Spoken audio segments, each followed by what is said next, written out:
ಅಲ್ಲ ನೀವೇ ಆಹ್ವಾನ ಕೊಡ್ತೀರಾ ನಾವು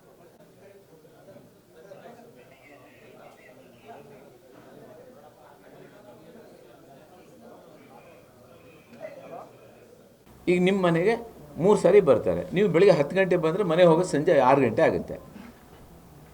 ನಿಮ್ಮ ಹೌಸ್ ವೈಫ್ ಇದ್ದವರು ಬೇರೆ ಏನಾದ್ರು ಕೆಲಸದಲ್ಲಿ ಉದ್ಯೋಗದಲ್ಲಿ ಇದ್ದರೆ ಅವರು ಇರಲ್ಲ, ಡೋರ್ ಲಾಕ್. 3 ಸಾರಿ ಡೋರ್ ಲಾಕ್ ಆದರೆ ಒಂದು ನೋಟಿಸ್ ಕೊಡ್ತಾರೆ. ನೋಟಿಸ್ ಬರಲಿಲ್ಲ ಅಂದರೆ ನಿಮ್ಮ ಓಟ್ ಇಲ್ಲ. ಅದಕ್ಕೆ ನಾನು ಹೇಳೋದು, ಈ ಒಂದು ತಿಂಗಳು ಅಂತ ಕೊಟ್ಟು ಚುನಾವಣೆ ಎದುರಿಸೋದೇ ಅದಕ್ಕೆ. ಮುಂದಿನ ಚುನಾವಣೆಗಾಗಲಿ ಅದು. ಇದೇನು ಎಕ್ಸಾಮ ಇದು? ಹೆರಿಗೆ ಟೈಮ ಇದು ಈಗ 9 ತಿಂಗಳು ಟೈಮ್ ಕೊಟ್ಟಿದ್ದಾರೆ, ಅಷ್ಟರೊಳಗೆ ಆಗಬೇಕು, ಇಲ್ಲಿ ತೊಂದರೆ ಆಗುತ್ತೆ ಅಂತ ಹೆರಿಗೆ ಟೈಮ ಇದು? ಆ ರೀತಿ ಅಲ್ಲಲ್ಲ. C, one person is losing all his rights.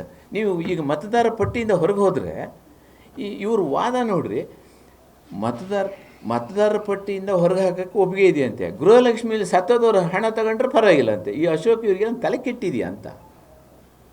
Gruhalakshmi ಯೋಜನೆ ಒಬ್ಬ ಸತ್ತೋದವರಿಗೆ ಹಣ ಹೋಗೋದು ಕರೆಕ್ಟ್ ಇದೆಯಂತೆ, ಅದನ್ನು ವೆರಿಫೈ ಮಾಡಬಾರ್ದಂತೆ.